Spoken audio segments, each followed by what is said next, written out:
This is TLV1.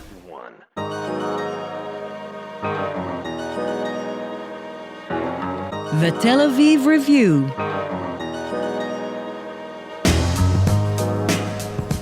Hello and welcome to the Tel Aviv Review. I'm Dahlia Shedlin, unfortunately without Gilad Halpern this time, but he'll be back soon. Every week, we bring you conversations with authors about their books and research and other things that we find topical and fascinating.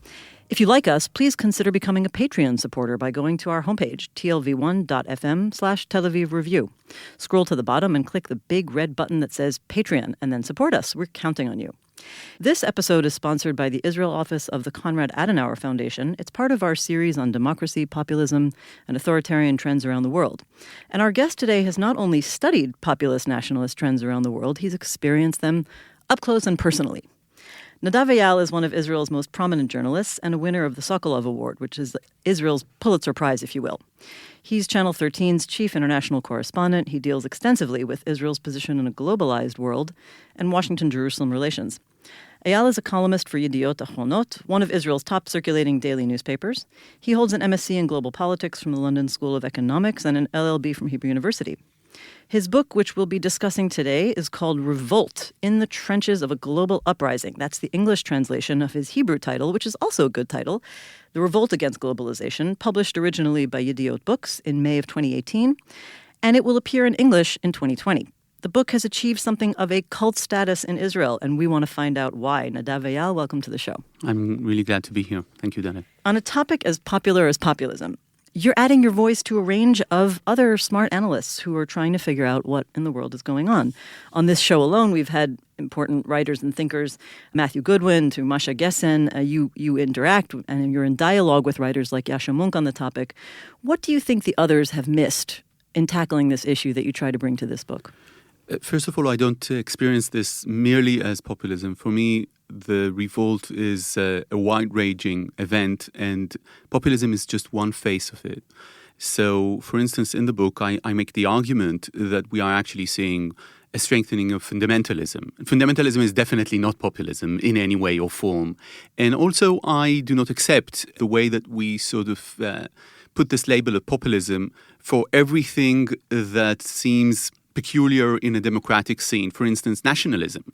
So, is President Trump a populist? Is he a nationalist, actually? So if you look at the last year of Trump in office and him using the term nationalist about himself, saying, I'm a nationalist, and the way that he is actually addressing issues like migration or talking about economy and putting these tariffs, he looks much more like a nationalist than a populist. Now, of course, these notions come together, they interact, they sort of overlap in many cases. I think we're all searching for the boundaries between them and clear definitions, and maybe there aren't any, but you're going to help us figure them out. Exactly. So the thing is that we are seeing this crisis, but it's not only in democracies. So when we talk about crisis in democracies, we usually focus on populism. But when we talk about crises with authoritarian regimes, they experience fundamentalism. They also experience threats to their structures of power, whether or not it's in mainland China or in Russia or in other places. But we're just focused on the Western world, as we tend to do. So populism is just a label that we use there. I'm talking about something which is more for sentiment. The revolt, as I defined it, is more about destroying current power structures than it is about building new ones. This is not a moment of a new ideology, the rise of populism. It's not a populist wave. This is a new era in which people dissect, intervene, and sometimes aim to annihilate the power structures in their lives. And we see the people demonstrating in Baghdad, the people demonstrating in Beirut, in Chile, the people demonstrating in Europe, and they have, very different aims. But if you look deep into their arguments, they are always saying the same thing, that current power structures are not serving us. They are distorting the will of the people, whoever the people are. And I'm fully aware that it's a slogan, but this is the slogan, and it's not sustainable. Well, this is, I think, one of the interesting points to challenge or discuss. You're drawing a line between all of these different kinds of revolts, and I think your main thesis is that there is a revolt, that globalization is the underlying factor behind them all, or at least that's what you return to throughout the book. Is that truly a defensible position? Because some of these kinds of revolts and conflicts seem very likely to still be post-colonial in many ways, reacting against the structures that were put into place by colonialism. As you point out, they all have very different backgrounds to what sparked the conflicts immediately. How do you defend this idea that they're all a response to the same thing if we agree that they're very diverse in their causes and in the long-term political structures that led to their discontent? I think, first of all, generally that we're talking about a context, okay? It's not about against those things. And the context is always globalization. So this is the context in which we live. We have went from a world of empires. Empires were the essential political unit for humanity for the last 10,000 or more years. And we went into a world of globalization. And in this world, everything, including demography, birth rates, economy, migration, and of course the environment, is connected to the way that the world has become so interdependent and interconnected. So it's a context, but not necessarily a cause. No, I don't think that these people who are marching in the streets of Baghdad or Beirut, or the people who talked about, Wall Street after the financial crisis, I don't think that they were objecting, revolting, or resisting the notions of globalization. They sometimes want a different globalization. Or more of it. Maybe they want to benefit from it more. Yes, but the context is always globalization. I'll just give, examples to that. So when you look at the way that in China, they reacted to what we labeled at the beginning the Arab Spring in Tunisia. So the Tunisian sort of demonstration began, and then China banned the word jasmine on all its social networks. And then it continued on to ban Tunisia and other ideas. And the reason it banned it didn't only ban the word, it also banned the sale of jasmine flowers in large quantities. And it cancelled or postponed a very important festival dedicated to jasmine, which is an important flower in Chinese tradition. And there's a song that Hu Jintao, the former president of China, was seen singing on a YouTube video. It was taken off the web because the song was talking about jasmine. Now, the reason for all of these is because we have some sort of a global consciousness arising. This consciousness doesn't mean that people are the same in every places, but they have different metaphors that they can share. They have different experiences that have happened to them or they have witnessed. They have all witnessed those planes crashing into the Twin Towers. On those videos, wherever they live, they probably know about these events. They have different interpretations, but they have the same images sometimes. Images of Hollywood and images of a good life and an image, of course, of their mobile phone in many places. And all of these things create a background of a global consciousness, and that leads the Chinese authorities to understand that the jasmine flower is a symbol of something. And they couldn't and they wouldn't have banned it if they were not, felt threatened by this idea to their regime. I mean, empires have been toppled long before what we can now call globalization, and even before social media. Yes, of course. But if you look at the way that they have been toppled, the way that ideas penetrated empires and revolts ensued, it took a lot of time. Now we're talking about stuff that happened, on a Wednesday, and then you have to react as a country on Friday in order to prevent those. So I think that the most powerful element here is, of course, economy, its supply and demand, and its efficiency, which really leads us all into paths in which those societal or state structures are simply irrelevant. So, for instance, if you're a German government and you have a policy about migration, and then suddenly 1 million people enter Europe, and 800,000 or 1 million out of them want to go into Germany, and then there's a media pressure, and there are images carried by international news organizations. And they start marching, and I was there when they started marching from Budapest towards Vienna and from there to Berlin. And then you need to take a decision. And you're the sovereign, the people have elected you. And you're Angela Merkel, you're a very powerful sovereign. And you need to take a decision very quickly if you're going to stop them in the border or you're going to let them in. Is she really in the capacity in which she can take a decision to stop them? And the answer, considering German history and in general, is no. So her sovereignty to make these decisions in terms of economy, in terms of politics, is rather limited by a globalized world and by the pressure it creates within its own population and internationally. And because of that, those state structures and other structures pretend to hold power. But people know that they do not hold that power anymore. Okay, let's talk about globalization, not just from the perspective of everybody's watching, there's lots of information that we all share, and it's moving around very fast. Let's talk about it from the perspective that you draw out in the book, which is that it is a set of values as well. And at one point you characterize it as a certain deal, like a deal in which there is economic advancement, but it brings along a global interconnectedness and a certain set of an expectation of shared values. And I think, your big argument is that people are not only rebelling against, people are rebelling on two levels, as far as I read you. One is against the values themselves, these liberal, universal, enlightened values. And the other is against progress itself, the very idea of progress. Can you explain why you argue that these are the two forms of reaction against globalization? Well, first of all, some of the reactions are, of course, economy, but this is just the first layer of it. I think, look at this country. There's an idea, there's a notion, a liberal notion, a Hollywood notion that love trumps everything, right? So it sells. It sells in Hollywood. But it's not only Hollywood. It's Romeo and Juliet. It's a big idea of the West. And this idea has not penetrated, in many cases, to traditional... It's a progressive idea. Even when Shakespeare wrote about it, it's a progressive idea. It has not penetrated some traditional societies, and people don't want it to penetrate. So we're here in Israel, we're making this conversation. Many, many Jews and Muslims living here in this country don't want their sons and daughters being married to people of other religions. And they hold to that faith very strongly. And then their children go to the movies and they see these movies. And they see this, you might call this indoctrination. I don't think this is sort of set from above. It's not a conspiracy of the West. But they absorb this and they return with these ideas back home.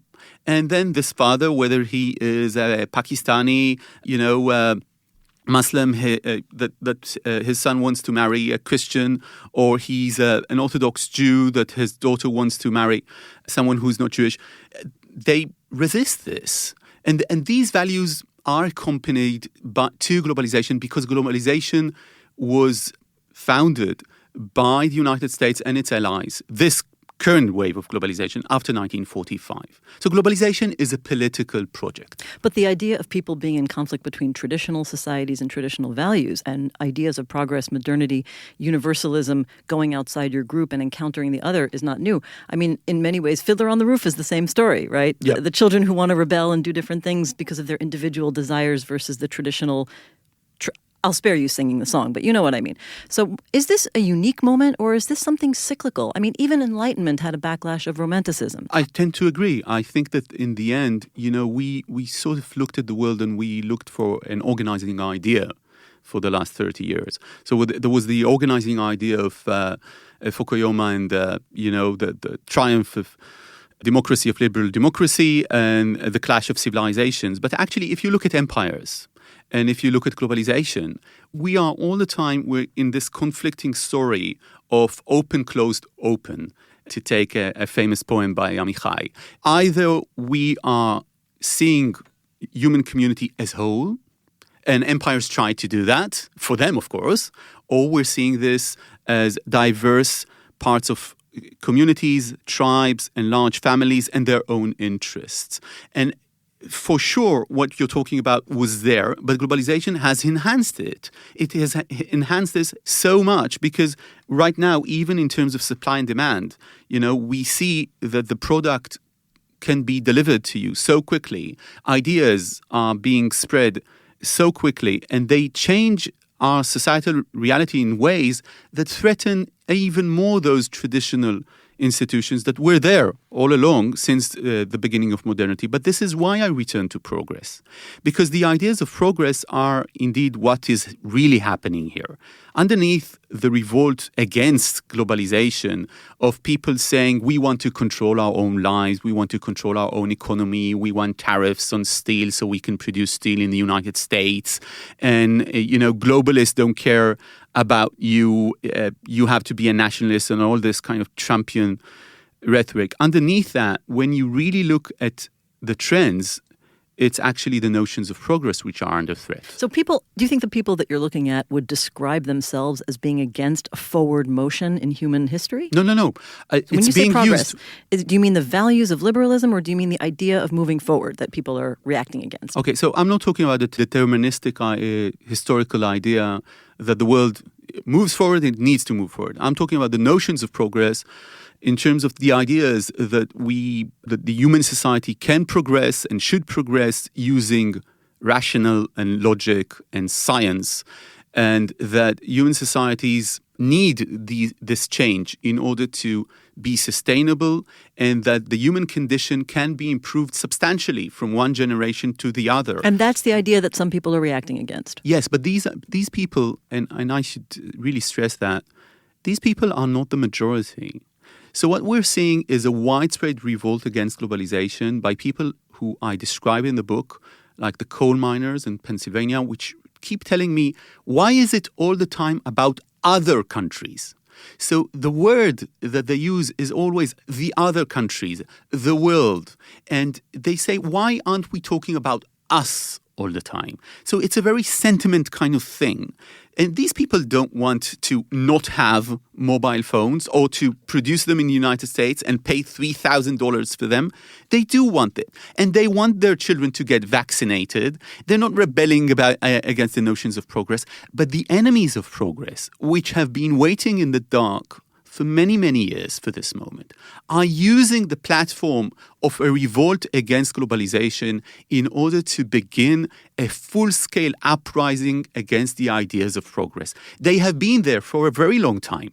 So you see them really out of their holes right now, promoting charlatan ideas, promoting the notion that there is no truth at all, which you would see in fascist and in Nazi regimes, the last century, that only power can deliver truth. That you see, of course, anti-vaccine, flat earthers. But what you're saying is that these are, in a way, two groups. One who has been sort of innocently marginalized and alienated by job exportation and, low-paid migrants and automation, and they're genuinely just hurting. And then you're seeing the other people, what you call the dark forces, that have been waiting in the wings to exploit them on some level. So this is really a focus on the two kinds of communities that had to come together to do this revolt. They are being used. They're being used. What we should be worrying about is that this is a platform for something else. And we already are seeing this with Trump allies. So when you see people talking about automation, for instance, at the beginning they were blaming Mexico and they were blaming China. But I just saw, a video by Tucker Carlson saying, if the problem is that we're going to get rid of so many jobs because of automated cars and driving for a living is the most popular job for people who don't have college degrees in all 50 states, we're not going to allow that. And that's exactly the transition between a revolt against globalization, which is outsourcing, and bringing our cars from wherever it's more efficient to produce them, to manufacture them, into saying, let's stop technology. So the same argument could have been made. That's what really worries you, though? That technology is going to somehow stop? It's not only technology.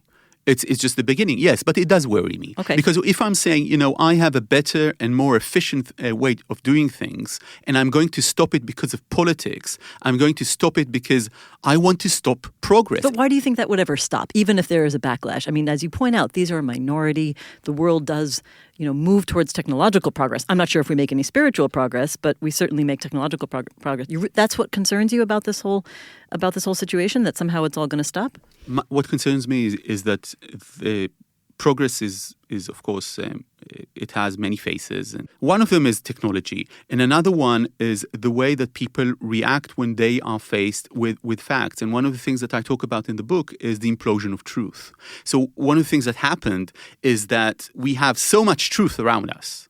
And in this conversation, I can say a fact, and people, while we're discussing this, they can just Google it and see, if I'm being accurate or not. But on the other hand, you quote Hannah Arendt, writing on the origins of totalitarianism, as by way of explaining how that happens, and that people all know that all facts are presented to them with some sort of motives behind them. So it's not, even that's not new.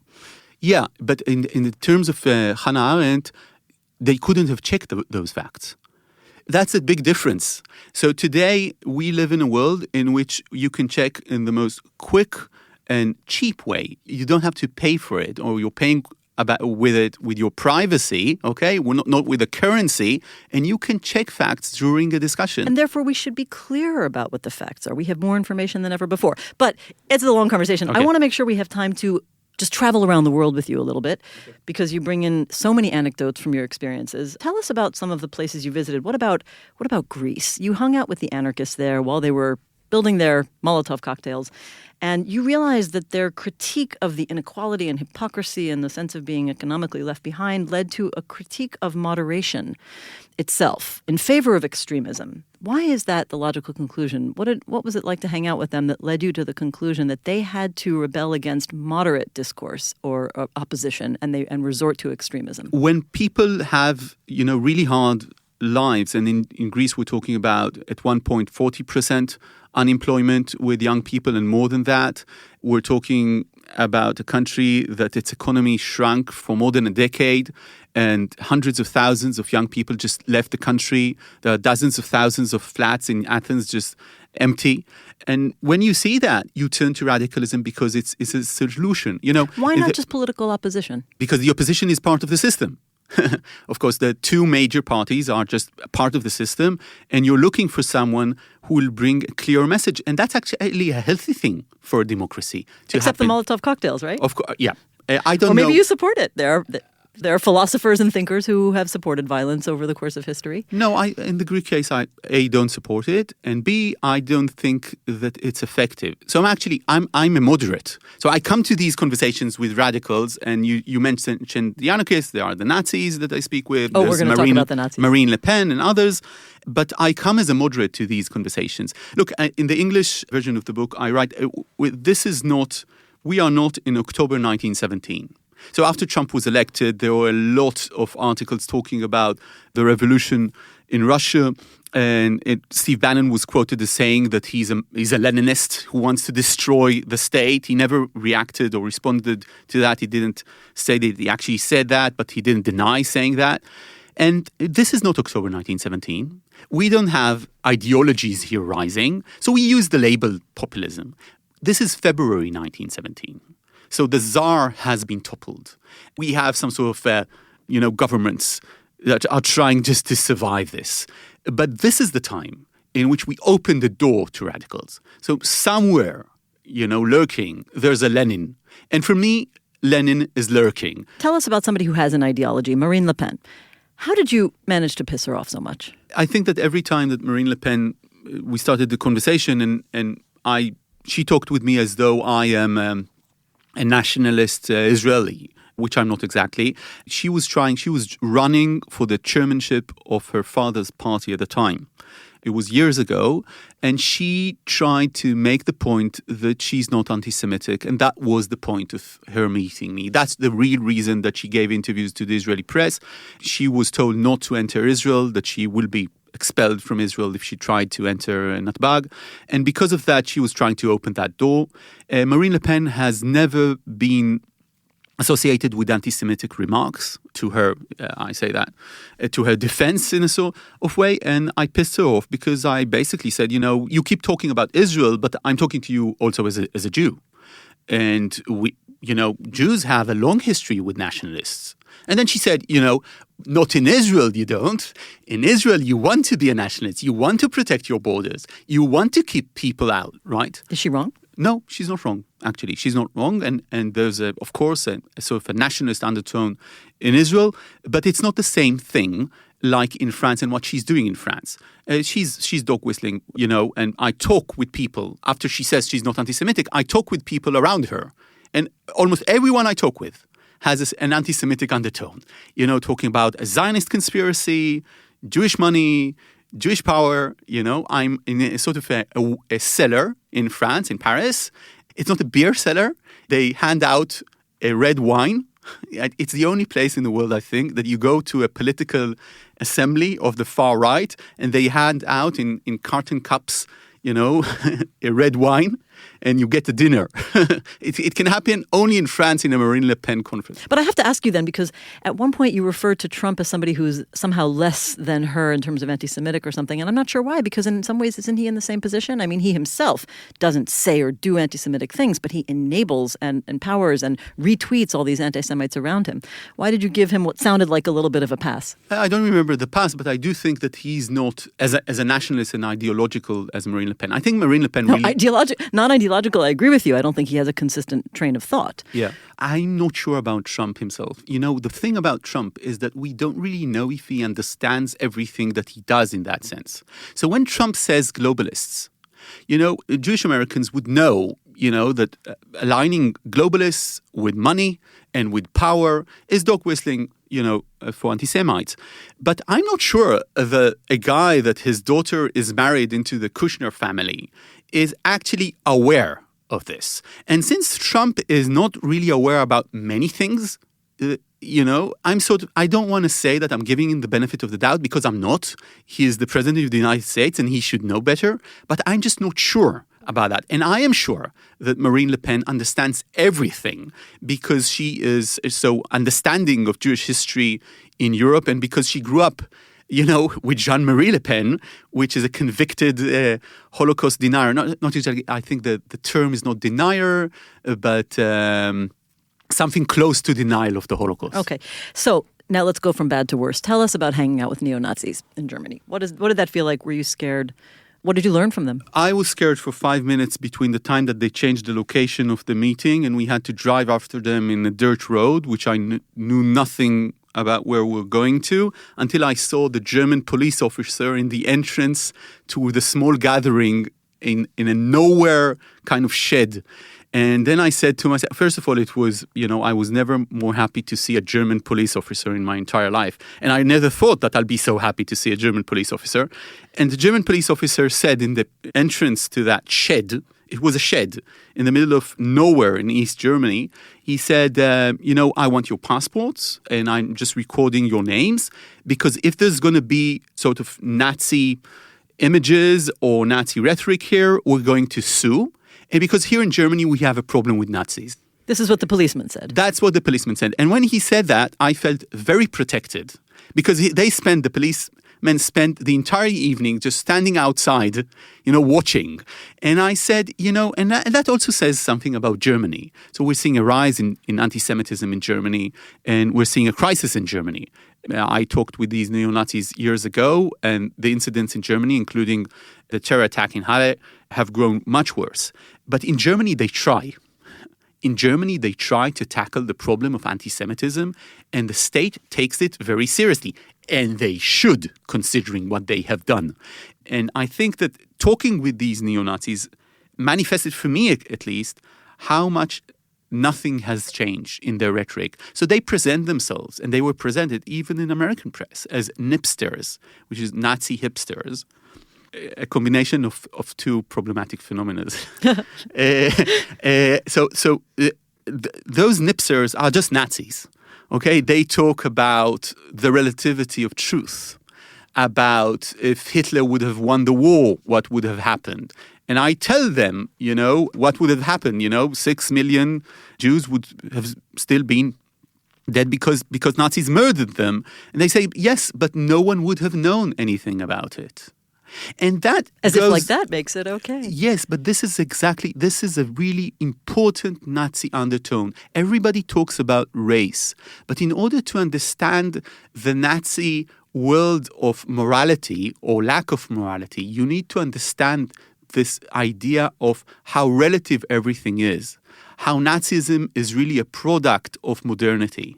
to a big extent. It's not something from the ancient world that's lashing onto us. It's something which is very modern in the term of saying, it's about how you tell the story. And it's not about the real story. It's not about the facts, but who controls the facts. It's a very modern understanding, and that's why it's very worrying, and that's why it has a future. Well, that's one of the, we'll start to wrap up with a question that I see as kind of the zoom out. I think if you frame this all in terms of what do we do about the erosion of commitment to fact and rational thinking? And I say, haven't we seen throughout the 20th century what the dangers of an exclusive focus on rationalism and empiricism can do to society? And maybe the answer is to accept that people have a need, a natural need, for an emotional understanding of society and for a tribal identity. And we've had Yuli Tamir on this show, and she would argue pretty convincingly, she did argue, that a sort of, national identity is both natural and good for a healthy liberal democracy. And maybe we need to come to terms with that instead of insisting on going back to pure rationalism. So I totally agree, and I spoke with Yuli Tamir about that, and that's exactly one of the points that I'm making in the end of the book. No one will buy into the narrative of a globalized world, which is a kumbaya, we all sit together, it's a global village kind of world. Nobody buys into this anymore. It's not true. Everybody knows about the disparities. Everybody knows about inequality. And inequality is a driver of globalization, of course. So no one buys into this. A driver and a result. Not exactly a result. No. Actually, inequality is decreasing around the world. So it drives globalization, but globalization also shrinks inequality. Inequality between nations, not within nations. That's what I'm talking about, within nations, because that's the local impact. Yeah, but when we say within nations or we say globally, it's actually, if you think about it, it's actually the same thing. If you're asking, is the inequality in the world, generally speaking, with all, billions of people shrunk, it has shrunk. Absolutely. But the miners in Pennsylvania feel the inequality. It's a complicated story. It's just amazing how everything gets more complicated. Yes, but to your question, no one will buy into the kumbaya, we all sit together in a circle, a globalized world, globalization. Nobody buys into this. Everybody knows about inequality. Everybody knows about the injustices of this current world.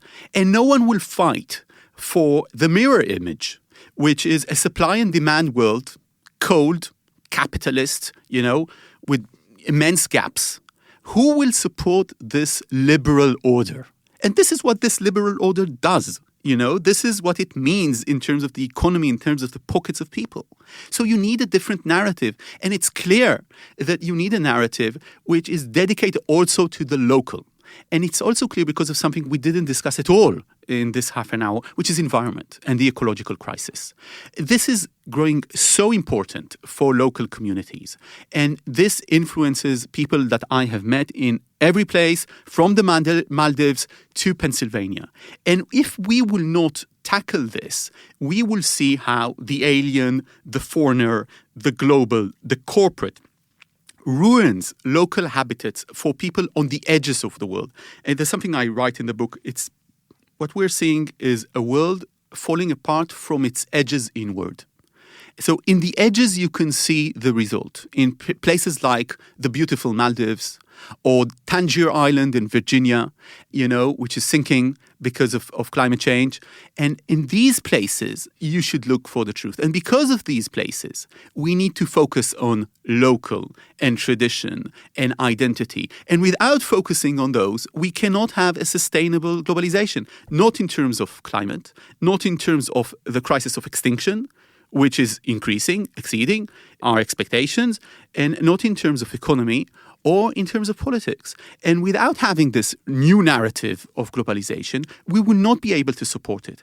And by not supporting it, we will open the door for people who don't only want less globalization. They don't want liberal values at all. They want the return of their old and bad and overly romanticized and probably idealized and manufactured and false world that has never existed. Right. That has never existed. Well, since we're talking about local, the one thing we really didn't have time to do is talk about Israel. But I agree with you. When Israel gets a consciousness about global environmental and climate-related issues, then I think we'll see some sort of different kind of understanding. And you did write this in Hebrew for the Israeli audience. So what was your final thought about the hope that Israeli audiences would take away from the book? I think that there is almost no country in the world that has profited so much from globalization. Globalization tends to be very good for small countries, not only Israel, but also Denmark, Sweden. I can go on and on. And in this world of globalization, the fact that we are surrounded by countries we had no relations with, or they don't even have an economy that we can interact with, that meant that Israel could succeed immensely. But Israel is turning its back to the ideas and to the values of globalization, both in terms of competition and economy and in terms of liberal values. Now, some would say this is the zeitgeist, right? The whole world is turning its back right now. But I think that for us, it's more critical. And it's also critical for me as a Jew. Jews have always been agents of some sort of globalization, and they were, globalists or cosmopolitans, and they were leading the progressive charge. And I don't think that Israel could really survive being in something that is not a liberal democracy. In the end, I write to the Israeli audience, there is only one model successful right now in the world, and that is of liberal democracy. We can try other models if you want, but they have all failed. Traditional democracy, religious democracy, populist democracy. These things simply do not work anywhere in the world. They have never worked. And we are such a small project, and we're such an important project, and we're probably the last chance of the Jewish people in this term of project. So I would really not want this house to spend its time with these kind of dangerous adventures and ideas, which it does, that we're seeing these nationalist undertones, the rising of, not orthodoxy, but state orthodoxy in this country. And this is one of the things that I'm recognizing in this country in not being a great supporter of. Okay, well, we hope that it has the influence you hoped, both in Israel and for the global readers. No pun intended. We've been talking about revolt in the trenches of a global uprising. Nadav Eyal, thank you for being on the show. Thanks very much. And thanks to Gizem Ozdemir, our sound engineer, and to Itai Shelem and Georgia Foscarini, our producers, and to the Israel office of the Konrad Adenauer Foundation for sponsoring this series. Now a request. Many or most of you listen to us on the Apple Podcasts app, and we'd like you to consider please writing us a review. It can be warm, positive, critical. We take all kinds. You too can support us by going to our website, tlv1.fm/Tel Aviv Review, and subscribing on our Patreon campaign. Check out our archive with over 500 interviews.